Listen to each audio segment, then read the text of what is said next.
지난 시간에 배웠던 것부터 좀 정말 빠르게 간단하게 피드백을 하고 그 다음에 오늘 공부를 시작합시다. 그래서 우리가 쭉 그냥 중요한 내용 위주로 간단하게 빠르게 볼게요.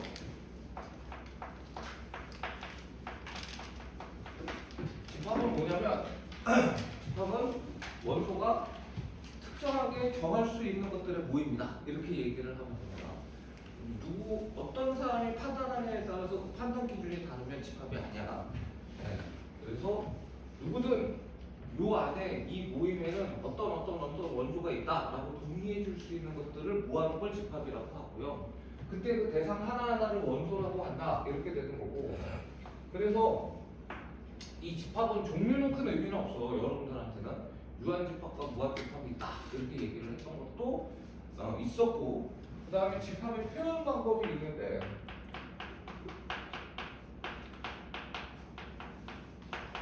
원소 나열법, 그 다음에 조건 제시법, 그 다음에 벤 다이어그램.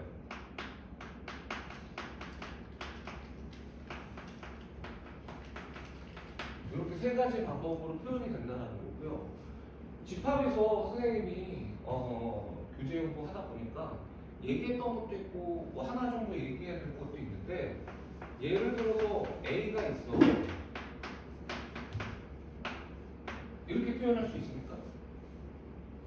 이건 얘기를 했어요, 선생님이. 이건 안 됩니다. 이건 틀렸어요. 왜? 같은 원소는 단 한 번만 써야 됩니다. 요거 굉장히 중요해요. 문제 풀 때 얘를 얘기하지 않아요. 우리가 얘는 반드시 어떻게 써야 되냐면 이렇게 써야 된다라는 거야. 그래서 선생님이 얘기했지만 뭐라고 얘기했냐면 A가 있어. A하고 1하고 2야. 이렇게 주어지면 무조건 무슨 소리냐면 A라는 놈은 뭐가 될 수 없다? 2하고 2는 아니라는 얘기죠. A라는 놈이 문제를 구하는 문제들 출제가 될 텐데 A, 1, 2 이렇게 나오면 이 A라는 원소는 절대로 1하고 2가 아니다. 이게 되게 중요한 거야. 문제 풀 때. 그 다음에 또 한 가지가 있는데 이렇게 생각해보자. 1, 2, 3이 있다라고 칠게요. 이번에는. 그래서 원소가 3개가 다 달라. 자, 요거하고 3, 2, 1하고는 어떨까? 같을까 다를까? 같죠. 이거는 같아요. 이건 같습니다. 무슨 소리냐면 집합 안에 원소가 무엇이 있느냐가 중요한 거지, 그 원소를 나열할 때 순서가 어떻게 되느냐는 중요하지 않습니다. 집합 안에 원소가 예를 들어서 나하고 규민이하고 있다 이러면 둘이 있는 게 중요한 거지, 규민이하고 나하고 규민이의 순서가 중요하지 않다라는 거예요.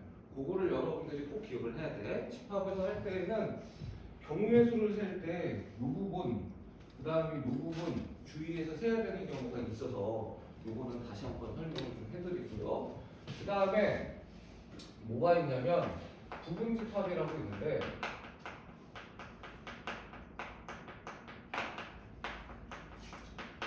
부분 집합은 자기 자신도 들어가고 공집합도 들어갔다라는 거 꼭 다시 한번 기억을 해주시고, 그래서 부분 집합의 개수 중요하지. A1, A2 해서 얘가 N개가 있다라고 하고 부분 집합의 개수가 몇 개지? 라고 물어보면 부분 집합의 개수야 당연히 우리가 경우의 수에서 판단을 할 때 있다 없다로 판단하는 거예요. 그래서 있다 없다를 몇 번 하는 거야? N개. 그 다음에 특정한 K개가 포함되지 않든 어떻게 하면 돼? 그거는 세지 않는다는 거야. 있다 없다 하지 않는다는 거예요. 그래서 얘는 개수가 2의 n-k개. 포함되는 게 k개고 포함되지 않는 게 n개면 k도 빼고 n도 빼야 되는 거야. 그 다음에 요걸 기억해야 되는데 뭘 기억해? 적어도 하나 가진다. 이거는 순서가 이렇게 쓰면 좀 애매하니까 K개 중 적어도 하나를 가지는 걸 세우고 싶다. 예를 들어서 1, 2, 3, 4, 5, 6, 6개가 있어요. 그럼 부분집합의 개수는 2에 6수개잖아. 여기까지 오케이? 그런데 짝수는 적어도 하나 있고 싶다. 그럼 어떻게 하는 거야? 없는 걸 빼요. 그렇죠. 홀수로만 구성되는 걸 빼는 거야. 네. 그래서 얘는 우리가 전체 개수에서 반대의 경우를 빼면 된다. 이게 시험에 잘 나오니까 요거 꼭 기억해 주시면 되고, 그 다음에 이제 우리가 집합의 연산이라는 걸 배웠는데,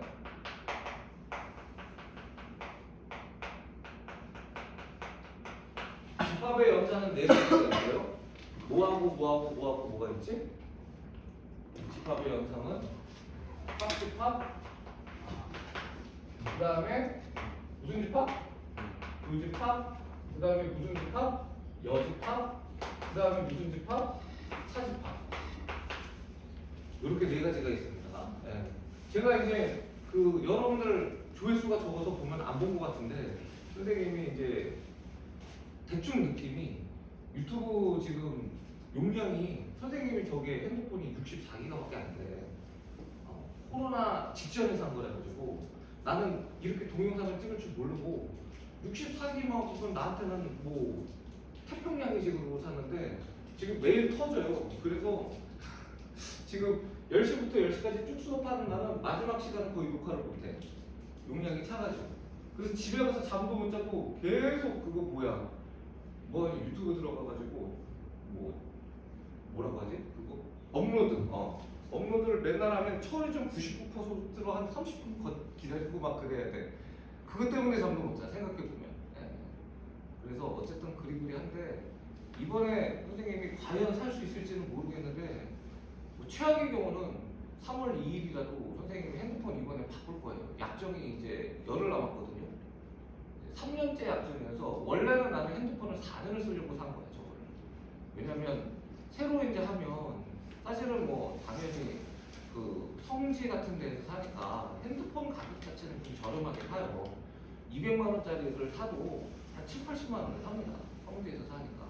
근데 그게 7, 80만 원이 아닌 게 6개월간 10만 원씩 결제를 해야 되고 그 다음에 할인 혜택이 없어. 알다시피 25% 할인 혜택하면 한 달에 2만 원씩 할인 받거든요. 그게 2년이면 50만 원이잖아. 그러니까 결국에 비슷비슷한 거야. 근데 나는 저게 충분하다고 생각하고 다른 거는 문제가 없는데 저 유튜브를 했을 때 저장 용량에 문제가 생겨요.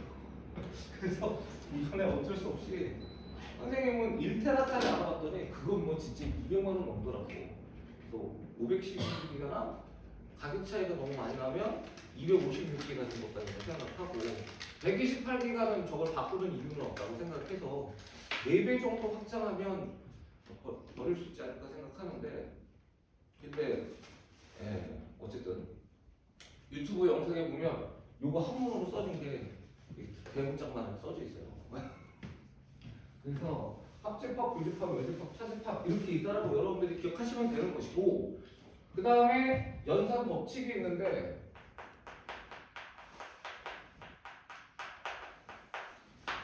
이것도 영상에 찍혀져 있으니까 다시 한번 혹시 모르면 여러분들이 꼭 검토를 해봐. 기억하라고 제목만 쓸 거야. 무슨 법칙? 교환 법칙. 그 다음에 무슨 법칙? 전압 법칙. 그 다음에 무슨 법칙? 분배 법칙. 미쳤습니까? 네. 그 다음에 이게 여러분들이 어려워하거든요.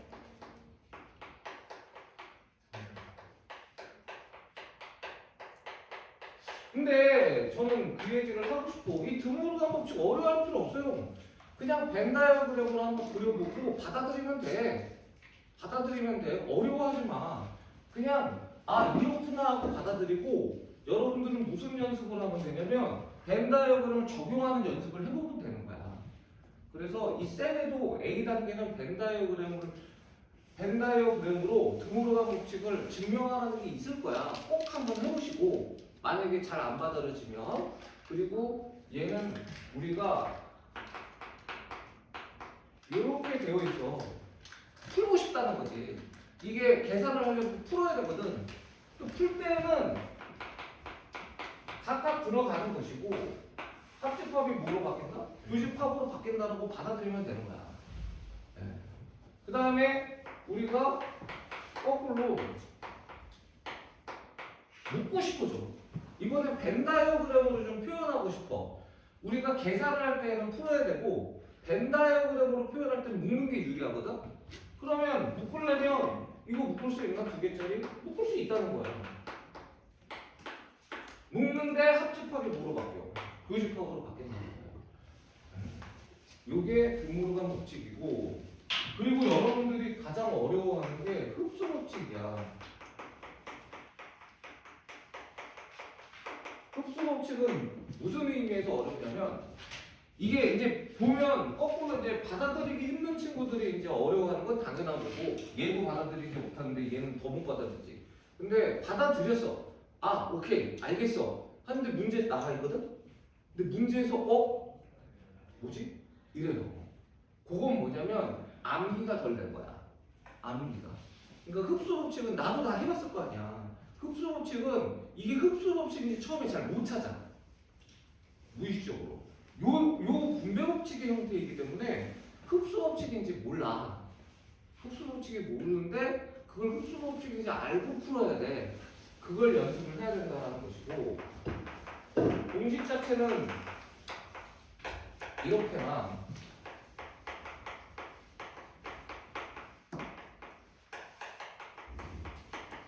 A가 된다는 것이긴 한데, 이건 이렇게 봐야 돼. 뭐냐면 교집합을 하면 이게 포함 관계가 있거든요. A가 A 합집합 B에 포함된단 말이야. 그러면 당연히 뭐가 되는 거야? 교집합이면 작은 쪽을 선택하라는 거예요. 작은 쪽을 선택해라. 그 다음에 요거 합집합이면 어느 쪽을 선택하라는 거야? A 교집합 B보다 A가 크잖아. 그럼 뭘 선택하라는 거야? 큰 쪽을 선택하라는 거야.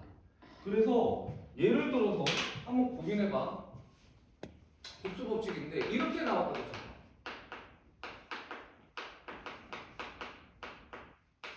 이건 아무 공식도 아니잖아. 사실 어떻게 보면 이 분배 법칙 쓸 수도 없어요. 맞습니까? 그런데 잘 생각해봐. A 교집합 B가 A 합집합 B 안에 들어가 있지. 당연히 이렇게 돼 있으니까 요게 요 큰 거 안에 들어가 있을 거 아니야. 근데 무슨 집합을 하래? 합집합을 하래. 그럼 당연히 뭐야? A 그 합집합. 그렇지. 이거 고민할 필요 없다는 거야. A 합집합 B라는 거야. 무슨 말인지 알겠어요? 또 예를 들어볼게. A 차집합 B야. 그 집합에 A 합집합 B 이렇게 되어 있어. 아 이거 뭐예요? 아무것도 안 되는데 젠장한. 근데 그렇게 생각하지 말라니까. A 차집합 B가 A 합집합 B 안에 들어가 있을 거 아니야. 당연히 이렇게 있으면 차집합 부분이 작을 거 아니야. 안에 들어가 있을 거 아니야. 그런데 뭐래? 공통인 부분을 구하라고 했잖아. 그럼 당연히 공통인 부분은 뭐가 되는 거야? A 차집합. 그렇지. 이 흡수 법칙이야. 그러니까 우리가 포함 관계가 있을 때 교집합을 하면 작은 걸 선택하면 되고, 포함 관계가 있을 때 합집합을 하면 큰 걸 선택하면 된다가 요거라는 걸 여러분들이 꼭 기억해 주시면 돼요. 아시겠죠? 이게 흡수 법칙이고, 그 다음도 쉬워. 여집합 공식이 있고 차집합 공식이 있어서, 여집합 공식은 여집합의 여집합은 도로함이라고 사본다. 차집합 공식은 A 차집합 B는, 이거 되게 유명해. 집합을 배우는데 얘를 까먹었다는 거는 2차 방정식을 배웠는데 근해 공식을 모르는 거랑 똑같아. 그래서 요거를 좀 꼭 기억해다오. 이렇게 얘기를 하고 싶습니다. 됐습니까? 그래서 여기까지 쭉 한 게 지난 시간에 한 거야. 그리고 문제 풀어보라고 했을 거예요. 요거 기초반 친구들 꼭 저기 숙제한 거 모르는 거 조교님한테 도움 받을 수 있도록 하시고, 이따가 점심 먹고는 여기 어디까지 숙제가 되어 있는지 선생님이 간단하게 확인해 볼 거고, 숙제가 안 된 친구들은 꼭 주말에 숙제해서 선생님한테 월요일 또는 화요일 날, 여러분들은 다 화요일이구나. 화요일 날 검사 받을 수 있도록 하세요. 괜찮으니까 주말에 밀린 숙제를 좀 해도 돼. 오늘은 선생님이 숙제를 조금 못 해왔어도 혼내지는 않을 텐데, 근데 밀린 숙제는 꼭 주말에 할 수 있도록 하세요. 나는 여러분들한테 항상 얘기하지만 클리닉 시간에 대부분 소화하는데 살짝 모자라서 한 1시간 정도 집에서 하면 끝났다 하는 분량이 가장 적당한 분량이라고 생각해. 여러분들 막 집에서 새벽 2시, 3시까지 수학을 3시간, 4시간 이건 절대 안 하라고 생각해. 왜냐면 그리고 그날 그 다음날까지도 연결되면 안 돼. 왜냐하면 여러분들이 화목토에 수학을 하면 월수금은 영어나 다른 과목 해야 되잖아. 저는 그거 터치하고 싶지 않아요. 왜냐하면 수학만 중요하지 않거든요. 그래서 숙제의 양을 좀 관리를 하려고는 하는데 널널하다 수업 끝났더니 숙제 없네 뭐 이러고 앉아있으면 그건 선생님이 그건 또 잘못인 거잖아. 그래서 적정한 숙제의 양을 하려고 하니 만약에 내가 숙제를 부여했는데 뭐 니네가 아무 말도 없으면 숙제가 많은 건 아닐 거잖아. 근데 만약에 숙제가 너무 많아. 선생님 제가 화목토에 끝내는 게 아니라 일요일날도 많이 하고 화목토도 늦게 자요. 월수금도 해야 돼요. 뭐 이런 상황이면 꼭 얘기를 하세요. 그럼 숙제를 줄여드릴게요. 무슨 말인지 알겠지? 숙제가 너무 많다고 생각하면 언제든 나한테 와. 얘기해보고 한 5분 짧게 얘기해보고 아 진짜 네가 많구나. 그러면 선생님 얼마든지 줄여드릴게요. 무슨 말인지 알겠지? 얘기가 없으면 숙제가 늘어날 수 있어요. 왜냐면 숙제가 많지 않구나라고 생각해서 선생님은 계속 자극을 받으니까. 자 오늘은 일단 뭐부터 하냐면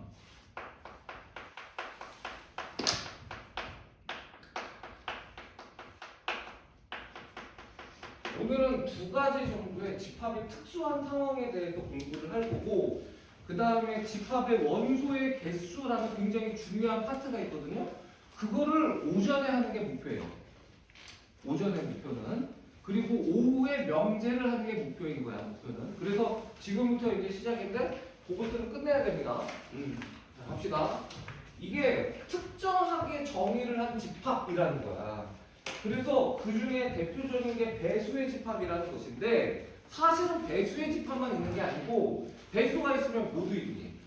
약수도 있어요. 약수의 집합도 있어요. 그리고 또 모두 있냐면 가장 이제 어려운 문제일 때 많이 나오는 게 서로 소인 집합도 있어요. 서로가 나오면 좀 머리 아프거든요. 네. 그래서 여러분들이 이제 뭐 센시는 모르겠는데 센시에도 있을 것 같긴 한데 내가 뒷단어는 안 풀어봤으니까 뭐 예를 들어서 고쟁이라든가 일품이라든가 이런 걸 풀어보면 서로 소인 집합으로 정의해서 푸는 문제도 있습니다. 네. 그거는 이제 여러분들이 일단 배수의 집합이라는 것도 좀 익숙해진 다음에 그 다음에 차분차분히 배우면 될 것 같고 오늘은 여러 가지 뜻으로 정의된 집합 중에서 배수의 집합이라는 거에만 올인하도록 합시다. 그래서 배수의 집합은 이렇게 써요. 요 K가 바로 요놈의 배수라는 거야. 아까 얘기했던 약수의 집합도 사실은 저렇게 씁니다. AK라고 써요. K의 약수의 집합입니다. 서로 소인 집합도 저렇게 씁니다. AK라고 써요. K와 서로 소인 집합이야. 그러니까 사실 원칙은 뭐냐면 AK라고 저렇게 써져 있으면 저게 무슨 집합인지 몰라. 그래서 반드시 문제를 풀 때에는 정의를 해줘야 돼. 근데 우리는 오늘은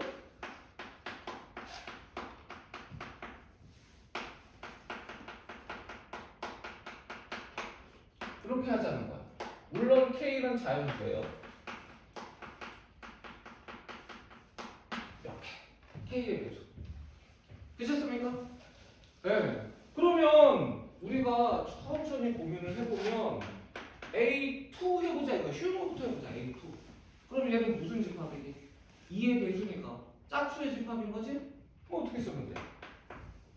2, 4, 6, 8, 10 이렇게 되는 거잖아. 그치? 그 다음에 A3 한번 해볼게요. 3, 6, 9, 12, 15, 18 뭐 하나 더 쓸까? 자, 하나만 더 해볼게. A4 써볼게. 그럼 얘는 뭐야? 4의 배수니까. 4, 8, 12, 16, 20. 이렇게 할 수 있는 거야. 괜찮습니까? 그러면 여기서 보통 뭘 물어보냐면, 이런 것들을 물어봐.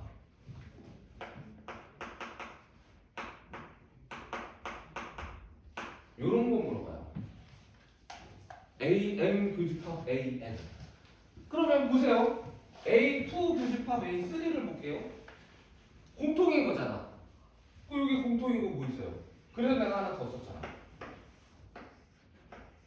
뭐의 배수야? 6의 배수지. 그럼 이게 뭐가 된다는 거야? A에 이거는 지금 2 곱하기 3이니까 n 곱하기 n이기는 해. 그런데 만약에 A10이라고 해볼게. 12, 24, 36, 48, 50. 왜 50이죠? 멍청아. 60, 72 이렇게 되는 거고. 그 다음에 A18 이래볼게요. 그럼 뭐야? 18, 36. 그럼 벌써 끝났지 사실은. 54, 72, 90. 90 합하면 뭐야? 36, 72 이렇게 나오는 거 맞아? 맞아. 그러면 당연히 36, 72는 뭐의 배수의 집합이야? 36의 배수의 집합이지. 36은 12와 18의 뭐예요? 최소 공배수랍니다. 그래서 이 자리에 들어가는 것은 기본적으로는 m과 n의 최소 공배수 이렇게 들어갑니다. 그런데 아까 했잖아. A2, A3의 경우에는 2랑 3을 곱했지. 6의 배수지. 최소 공배수가 6이어서 그런 거거든요. 그런데 왜 최소 공배수가 곱한 거야? 2랑 3이 모인 거야. 서로 소요서 그런 거예요. 그래서 만약에 m과 n이 서로 소야. 서로 소라면 AM 교 AN 이러면 얘는 고민할 필요 없이 최소 공배수 확인할 필요 없어요. 최소 공배수가 두 개를 뭐 한 거야? 곱한 거죠. A에 M 곱하기 N 이렇게 된다. 최소 공배수 이렇게. 그러니까 서로 소일 때는 그냥 곱하면 되는 것이고 최소 공배수가 M이니까 만약에 서로 소가 아니라면 여기에 들어가야 되는 거는 최소 공배수가 들어가면 된다. 이렇게 된다는 겁니다. 그렇지 않습니까? 자, 그 다음에 우리가 교집합을 공부했으니까 당연히 배수의 집합에서는 모두 하나를 더 공부해야 되거든? 뭘 공부해야 되냐? 약속. 교집합 했어, 교집합. 합집합 해야죠. 잘했어. 자꾸 얘기해줘요. 얘기해야 돼. 이걸 봅시다. 근데요, 합집합은 이건 특별히 정의를 할 수가 없어. 이거 봐봐. A2, A3, A2 합집합 A3를 선생님이 확인해보자 같이. 2, 3, 4, 6, 8, 9, 10, 12, 15 모의 집합이라고 얘기할 수 없는 거잖아요. 모의 배수의 집합이라고 얘기할 수 없으니까 보편적으로는 얘가 특정할 수 없어요. 그래서 우리가 이런 걸 갖고 보통 물어보는데 좀 큰 숫자, 약간 큰 숫자, 너무 크면 머리 아프니까 얘를 봐봐. 합집합을 다 해. 12, 18, 24, 36, 48, 54, 60, 72 역시 모의 배수라고는 얘기할 수 없는데 이 원소들이 가지는 공통적인 특징이 있어. 이 원소들은 지금 다 뭐의 배수냐? 6의 배수이면서 3의 배수이면서 2의 배수인 거잖아. 이게 12고 18이면 요거를 합집합을 하면 모의 배수라고 얘기할 수는 없는데 이게 모의 배수의 원소들 중에 일부다라고는 얘기할 수 있어요. 그걸 우리가 뭐라고 하냐면 요게 어떤 놈에 포함이 돼 이렇게 얘기를 해. 어떤 놈은 포함이 돼.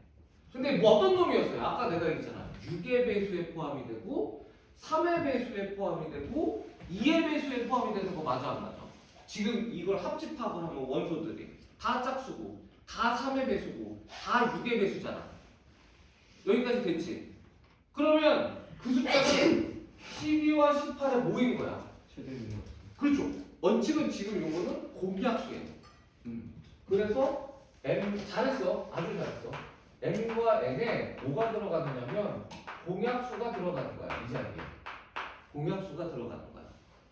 그래서 뭐라고 물어보냐면 공약수 많잖아. 보통 뭐 한 개인 경우는 없잖아. 그러면 여기서 이제 뭐라고 물어보냐면 네모의 무슨 값을 물어봐? 최고로 큰 값을 물어보는 거야. 최고로 큰 값. 그러면 이제 최고로 큰 값은 당연히 공약수 중에서 최고로 큰 값이니까 뭐가 되는 거야? 최대 공약수가 되는 거야.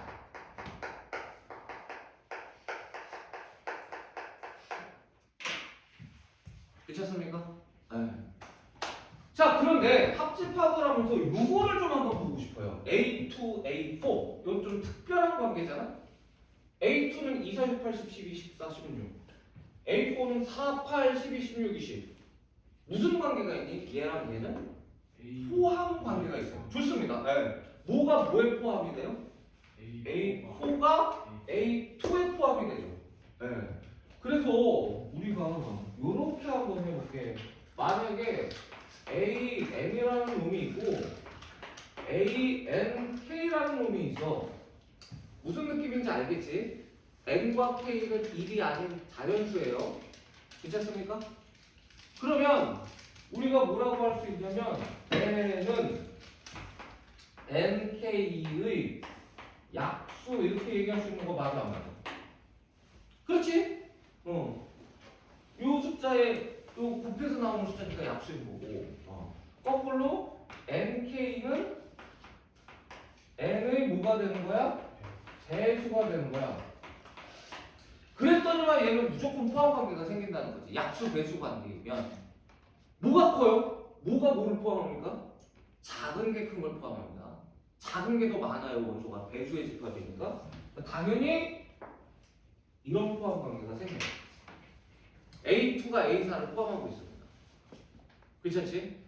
자, 그럼 우리가 여기서 느낄 수 있는 거 바로 뭐냐면 이게 만약에 얘 때문에 AN에 합집합 ANK 이렇게 나오는 거야. 이거는 얘는 뭐라고 정의할 수 일반적으로 없는데 이게 서로 배수약수이면 이제 정의할 수 있어요, 없어요? 포함 관계가 있으니까 정의할 수 있는 거야. 어떤 놈이 되는 거니? 얘는 작은 놈이 되는 거야. 작은 놈이 됩니다. 왜냐면 합집합을 하면 당연히 큰 놈이 답인 거예요. 큰 놈. 숫자는 작은 숫자가 되는 거야. 그래서 배수의 집합에서는 요게 배수의 집합이라는 거야. 그래서 요거에 관련된 문제를 여러분들하고 한 문제만 풀어보고 넘어갈게요. 제가 다 하고 싶을 때. 자, 216번 봅니다.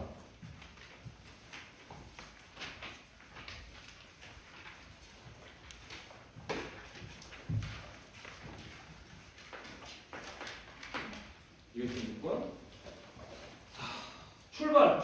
우리가 AK는 K의 배수고 K는 자연수다. 이거는 선생님이 다시 쓰지는 않을게요. 문제에 써져 있고. 다만 우리가 전체 집합을 자연수 전체라고 하면 만약에 원소의 개수를 물어보면 이게 좀 한계가 생기니까 여기 AK라는 거에 들어갈 수 있는 원소를 좀 한정 지었어요. 이렇게 100까지만 쓸게. 이렇게 되는 거야. 우리가 5의 배수의 집합 그럼 무한대 있잖아요. 근데 몇 개인지 좀 물어보고 싶은 거야 지금 이렇게 하면. 그럼 5의 배수는 당연히 1서부터 100까지 5의 배수 몇 개 있어요? 20개 있죠. 물어볼 수 있죠 이제. 100개까지 딱 정해버리면. 자, 이 상태에서 우리가 문제를 봅니다. A3 조집합 A4의 합집합 A6이야. 이게 정말 전형적인 대표적인 문제거든요. 얘가 원소가 몇 개 있니? 나한테 물어보고 있어요. 그래서 1서부터 100까지로 줄인 거야. 몇 개인지 물어보고 싶어가지고. 자, 그러면 우리가 사람이 당연히 얘를 먼저 생각하게 돼요. 이거 이거를 고민하게 됩니다. 근데 뭐라 그랬어? A4, A6을 합집합을 하면 약수 배수 관계가 아니기 때문에 뭐 특정을 지울 수가 없어. 그렇잖아. 4, 6, 8, 10은 또 빠져. 12. 뭐야 이거? 네. 그쵸. 이거는 뭐 특정을 지을 수가 없거든요. 다만 여기 있는 모든 원소들은 다 짝수야 정도까지는 얘기할 수 있는 건데 그게 뭐 우리가 얘기할 수 있는 거는 없잖아.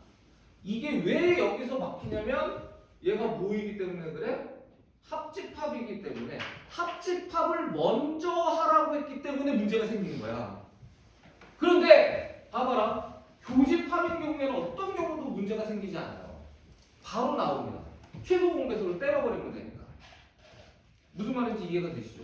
교집합이면 바로 나올 수가 있는데 얘를 먼저 계산해야 되니까 지금 막혀버린 거예요. 그럼 우리는 어떤 생각을 해야 돼? 이 문제를 풀 때. 교집합을 먼저 하고 싶어. 이렇게 돼야 되는 거야. 그러면 여기서 교집합을 먼저 하게 할 수 있는 방법이 있을까? 있어요. 무슨 법칙을 쓰면 됩니까? 라고 제가 물어보는 거야. 무슨 법칙입니까? 요거를 요렇게 하는 법칙을 쓰면 돼요. 그렇죠. 분배 법칙을 쓰면 되는 거야. 그래서 이 문제를 풀기 위해서 얘가 특정 지을 수 없으니까 교집합으로 바꾸기 위해서 이렇게 두 개로 나눠서 푸는 거예요. 괜찮지? 그러면 얘가 뭐가 되느냐면 A3 교 A4가 되고 합집합 A3 교 A6가 돼. 그러면 이제 최소 공배수잖아요. A3, A4 최소 공배수. 얘랑 얘는 서로 소니까 뭐 하면 돼? 곱하면 됩니다. 3과 4를. 3의 배수이면서 동시에 6의 배수인 거 작은 거 쓰면 되잖아. 숫자가 작은 게 아니에요. 집합이 작은 거예요. 그럼 얘가 집합이 더 작은 거지? 원소가 적지? 그럼 요 놈이 뭐가 돼? A6가 돼. 그리고 아직까지 합집합이 남아있는 상태가 됩니다. 이렇게 되는 거예요. 정리를 한번 하면. 근데 얘를 정리를 해보니까 어떤 상황이 발생했냐면 꼭 문제가 이렇게 돼요. 얘랑 얘가 배수 약수 관계가 돼요. 그럼 뭐라고 그랬어? 배수 약수인 관계에서는 한 큐를 쓸 수 있다라고 했어요? 안 했어요? 했잖아. 당연히 둘 중에 큰 놈이 답이야. 숫자가 큰 놈이 아니에요. 배수의 집합은 숫자가 작을수록 큰 놈이야. 요 놈이 더 많고 6의 배수가 12의 배수를 포함하고 있는 거 맞죠? 6, 12, 18, 24가 12, 24를 포함하고 있는 거 맞죠? 그러니까 합집합을 하면 이제는 한 큐에 쓸 수 있어. 작은 거 쓰면 돼. A6. 되셨습니까? 네. 그래서 선생님이 한 문제밖에 안 풀어도 좀 미안하긴 한데 요건 여러분들이 꼭 여러 개 풀어보시고 좀 확인을 해주세요. 알겠지? 그리고 선생님이 필요하면 여러분들 그 비반 선생님이 이거 안 줬구나, 하는 안 줬구나, 숙제가 너무 많아가지고 혹시 모르니까 안 줬는데 저기 민주도 저기. 그래서 선생님이 어쨌든 혹시 부족하면 얘기를 해. 하는 너무 선생님이 숙제 콘센트 많이 안 줄 테니까. 근데 여기 문해수가 내가 푼 것 빼면 3문제밖에 더 없어요. 그래서 연습할 문제가 별로 없거든. 만약에 여러분들이 저 원하면 이 부분만 주세요 하세요. 그것도 드릴게요. 많이는 못 드리고 뭐 선생님이 한 10문제, 적어도 10문제, 많은 거는 15문제 뽑아서 줄 테니까 선생님 저 배수의 집합은 조금 더 공부하고 싶은데 그것만 좀 프린트해서 주세요. 그러면 선생님 다행히 우리 학원에 매스플래시라는 수학 프로그램이 있기 때문에 그걸로 주면 되니까 필요하면 그렇게라도 줄 수 있도록 할 테니까 해보시고 부족하다 하시면 얘기를 해주세요. 자, 그 다음 우리가 그 다음에 하는 내용은 뭐냐면 특별한 기호로 계산하는 연산. 그러니까 이걸 사실은 일반적인 연산이라고 해요. 우리가 우리가 너무 유명한 특수한 연산을 4개를 뭐라고 하냐면 합집합, 교집합, 여집합, 차집합이라고 했잖아. 그건 누구나 다 아는 연산이고 사실 공식적인 연산은 그 4개로 끝이거든요. 그런데 내가 만들고 싶은 거야. 이게 그러니까 정말 오리지널 수학과적인 마인드거든요. 이게 여러분들이 나중에 가면 대학교 가면 좌표평면은 여러분들 지금 뭐밖에 없어요? X축, Y축 하는 그걸 뭐라 그러냐면 직교좌표제라고 직교좌표라고 해요. 평면좌표이면서 직교좌표라고 하거든요. 근데 평면좌표가 직교좌표만 있는 게 아니에요. 뭐도 있냐면 여러분들 안 배웠는데 복소좌표라고 돼 있어요. 사실 그거 설명하고 싶은데 설명해 봐야. 네. 그 다음에 극좌표라고 돼 있어요. 선생님 고등학교 때는 그 세 가지를 다 배웠어. 선생님 고등학교 때는 평면좌표, 복소좌표, 극좌표를 다 배웠어. 별로 없지 않아. 그러니까 고등학교 때도 고등학생도 할 수 있는 내용이라고 보면 돼. 그게 복소좌표나 극좌표를 배우면 복소수라는 걸 계산할 때 굉장히 쉽게 계산하거든요. 네, 굉장히 쉽게 계산할 수 있어요. 생각보다 잔머리 굴려가지고 풀 수 있는 거거든.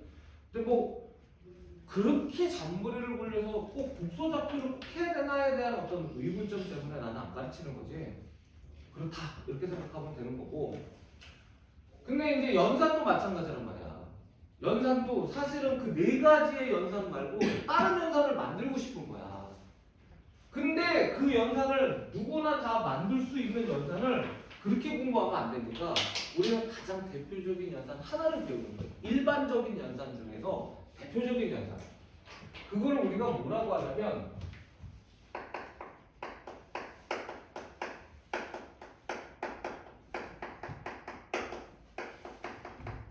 대칭 차집합이라고 합니다. 대칭 차집합. 그럼 이 대칭 차집합이 뭐냐라는 건데 대칭 차집합은 그림으로 먼저 이해할게요. 이거는 전체 집합 표현을 해야 돼.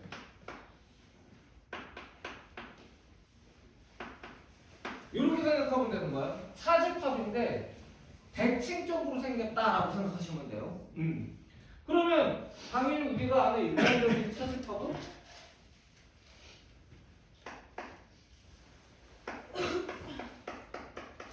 이해 안 되겠습니까? 그치? 근데 대칭 차집합이라고 했잖아. 그러니까 대칭적으로 어떻게 생겨야 돼? 딱 봐도 요 반대쪽에 하나 더 생기면 되는 거 맞아요? 맞아요. 요렇게 생긴 걸 대칭 차집합이라고 해요. 요렇게 생긴 거야. 네. 그래서 요 대칭 차집합은 우리가 A, D 한 다음에 기호를 새로 만들잖아요. 내가 만들고 싶은 표현으로 쓰면 돼. 만약에 내가 당구장을 원해. 당구장 표현하면 됩니다. 나는 조그마한 동그라미 하나를 쓸래. 괜찮아요. 나는 동그라미 2개가 좋은데 괜찮습니다. 나는 삼각형이 좋아. 괜찮습니다. 이걸 뭐 대칭 차집합은 이거 중에 무조건 뭘로 할 거야 이런 게 없어. 문제집마다 다 달라요. 내 맘이니까 뭘 선택하든. 여기서는 지금 대칭 차집합 문제가 어디에 있냐면 유형 14 새로운 집합의 연산에 있거든요. 네, 보시면 다 다르잖아요. 마름모도 있고 삼각형도 있고 동그라미 2개도 있고 막 그렇잖아요. 괜찮습니까?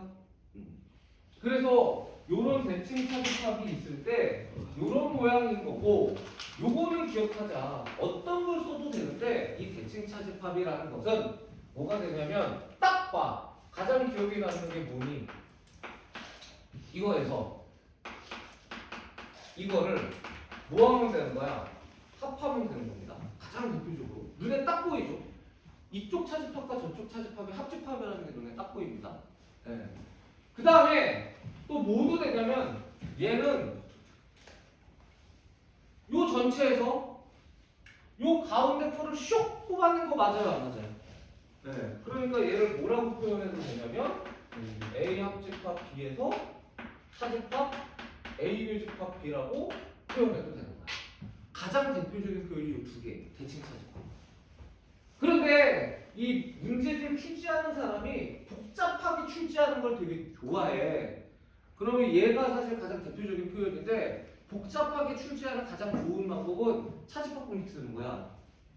얘를 차집합 공식 써봐봐. 얘를. 이게 뭐가 되냐? A교 B여에 B교 A여 이렇게 쓸 수도 있는 거예요. 대칭 차집합은.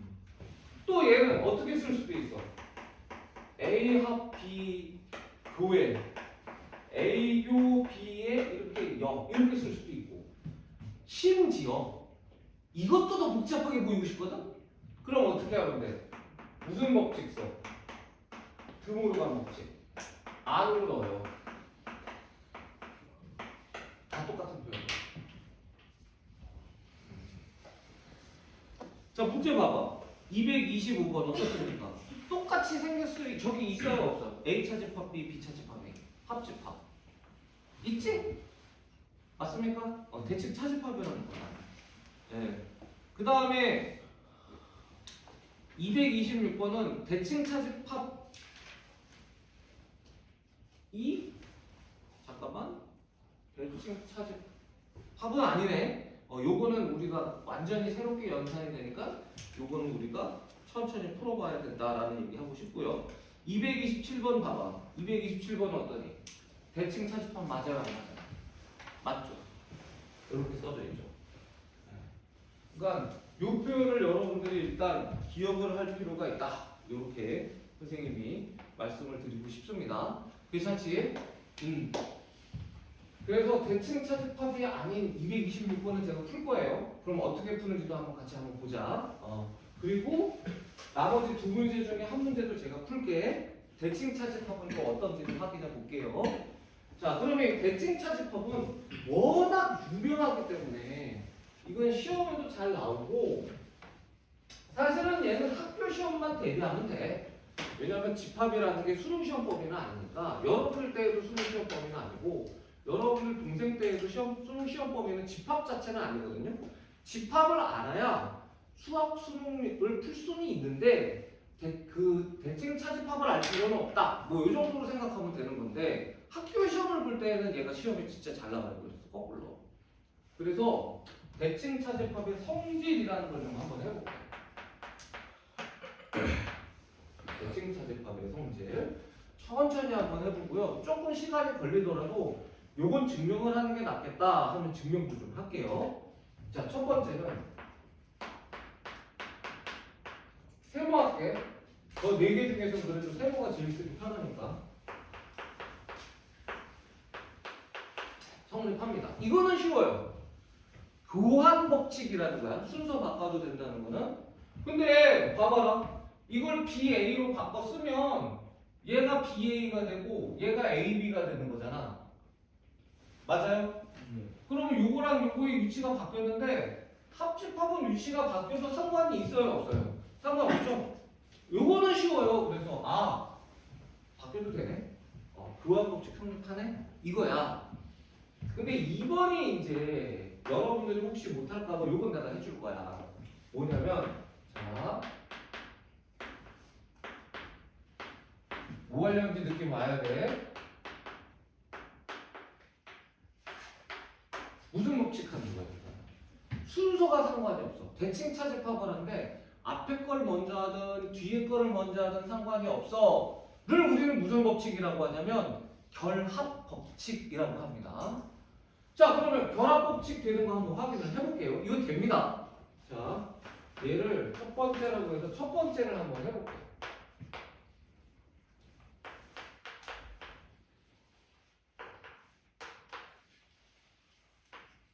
자, A 대칭 차집합 B는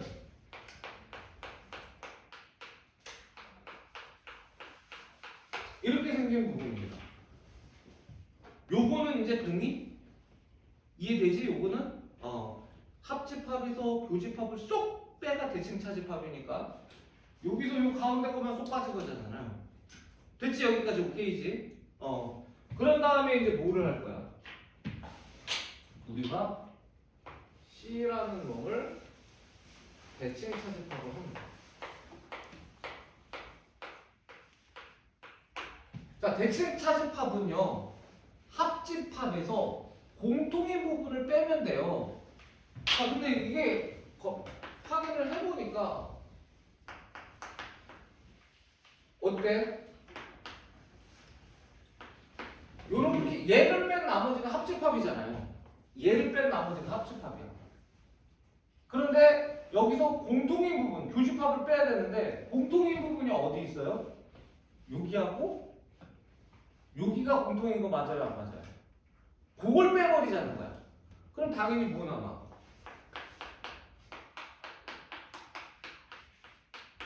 끝났나? 아니야, 뭐가 하나 더 그려야 되는데. 가운데. 그렇지. 이렇게 되는 거야. 이 모양이 요 순서에 의해서 이걸 푼 거예요. 이해됩니까? 자꾸 연습하셔야 돼. 대칭 차집합을 만들 줄 알아야 돼. 그래서 선생님이 증명하는 거야. 자, 요번에는 요쪽으로 한번 해볼게요. 이걸 먼저 해도 되나? 봅시다. 자, 그럼 비대칭 차집합 C는 얘예요.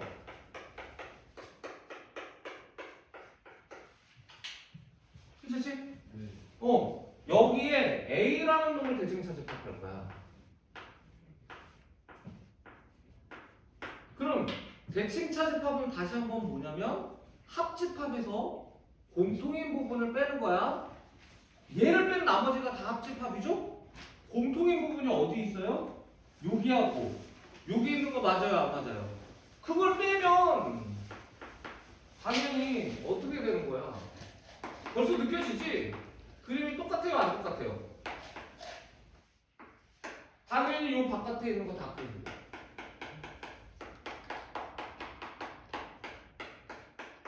그리고 끝 아니잖아.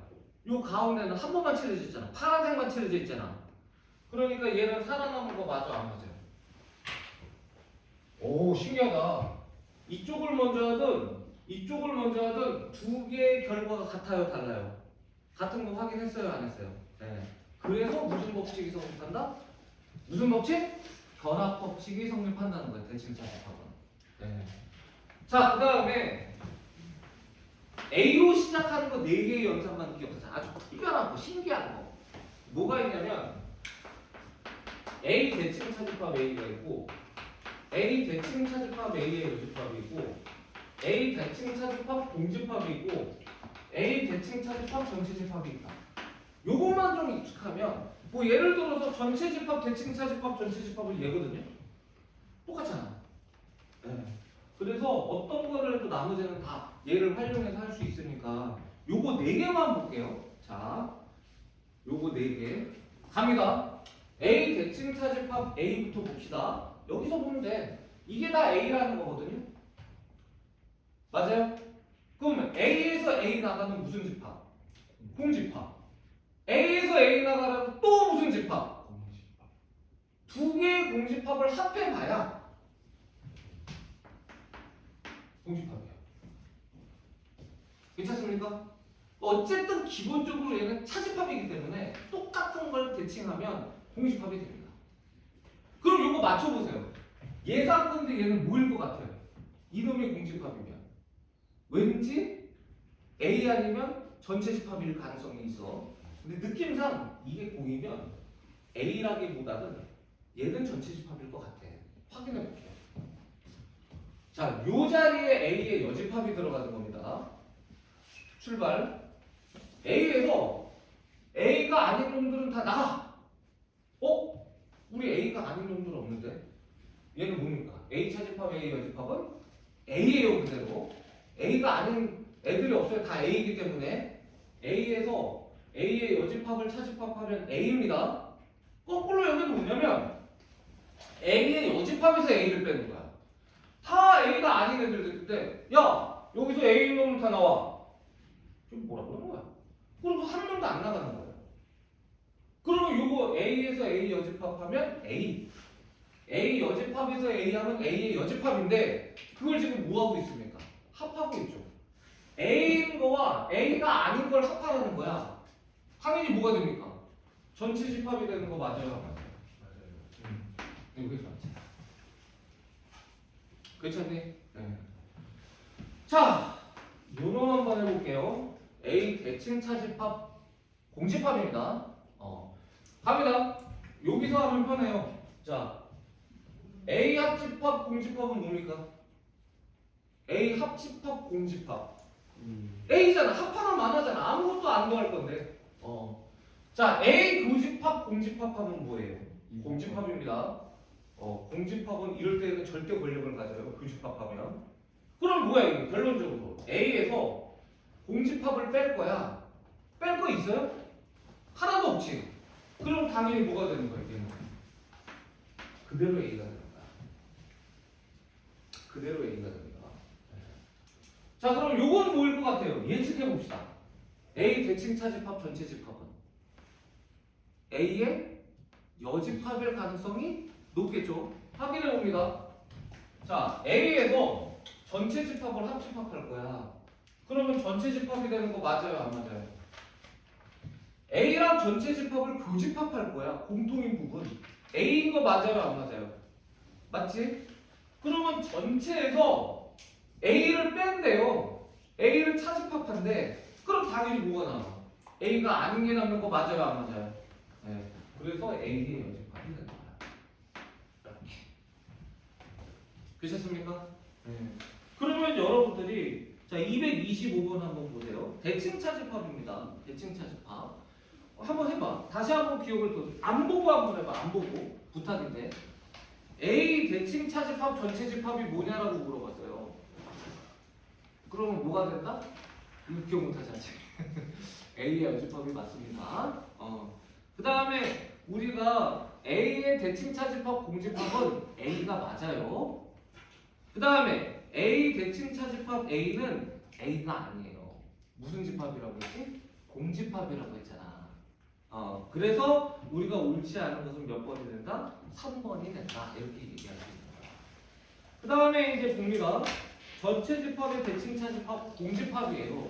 그러면 A의 대칭 차집합 공집합이 A였어요. 전체 집합의 대칭 차집합 공집합도 전체 집합이겠지. 그러니까 4번은 맞는 거야. 그리고 5번은 무슨 법칙이야? 교환 법칙인데 대칭 차집합은 교환 법칙이 성립한다고 했어요, 안 했어요? 네, 그러니까 5번도 맞는 거야. 그래서 나머지는 다 맞고 몇 번이 틀린다? 몇 번이 틀렸어? 3번이 틀렸다. 3번은 뭐가 돼야 된다? 결과가 공집합이 돼야 맞다. 이렇게 얘기할 수 있는 거예요. 그러셨습니까? 자, 그 다음에 226번은 하기로 했으니까 우리 같이 한번 해보자. 연습 한번 해볼게. 대칭 차집합이 아닌 또 특별한 연산이니까 같이 한번 해볼게요. 자, 얘는 요런 기호네. 유튜브 기호 같은 기호네. A 그냥 삼각형 B라고 할게요. 그럼 얘가 A 합집합 B에 뭐라고 되어 있냐면 A의 여집합 합집합 B래요. 이것도 특별하게 정의는 되어 있지 않은데 이거는 딱 보자마자 반갑게 합집합 B 이렇게 있어요. 그럼 이거 묶을 수 있습니까 없습니까? 묶을 수 있어요. 요걸 묶는 거를 무슨 법칙이라고 한다고? 분배 법칙이라고 하는 거야. 그러면 띵땡 똥을 먼저 쓰는 거야. A 교 A의 여집합에 그리고 뭐 하는 거야? 합집합 B 이렇게 되는 거야. 그랬더니만 A랑 A가 아닌 거에 공통인 부분이 있어요 없어요? 공집합이잖아. 그리고 합집합 B야. 이건 뭐야? B네. 끝났네. 그러니까 A 삼각형 B는요 특별한 게 없어요. 무조건 뭐라는 겁니까? 뒤에 게 답이라는 거야. A 삼각형 B는 우리는 무조건 뒤에 걸 답이라고 할 거야? 이렇게 얘기하고 있는 거예요. 그런데 여기서 A 삼각형 B에 삼각형 B를 하래. 이거 고민을 해. 뒤에 거라며. B잖아. 사실 얘가 뭔지 상관없어. 뒤에 거라며. 답은 뭐야? 그래서 정답은 2번이에요. 괜찮습니까? 네. 그래서 이렇게 특별하게 정의된 연산에 대해서 쫄지 말고 대칭 차집합이거나 아니면 우리가 계산을 해서 만들 수 있는 거거나 할 수 있는 거니까 천천히 확인해서 문제를 풀어보면 충분히 쉽게 해결할 수 있어요. 이렇게 얘기할 수 있는 겁니다. 괜찮습니까? 이해됨? 그래서 여기까지가 배수의 집합과 그 다음에 대칭차 집합에 대해서 같이 한번 고민을 해봤다. 이렇게 생각하면 됩니다. 자, 내가 지금 시계가 없어. 혹시 괜찮으니까 그 아이분들 몇 분이에요 지금? 9분이요. 11시 9분? 네. 지금부터 충분히 쉽시다. 11시 19분부터 수업할게요. 10분 동안 쭉 쉬세요.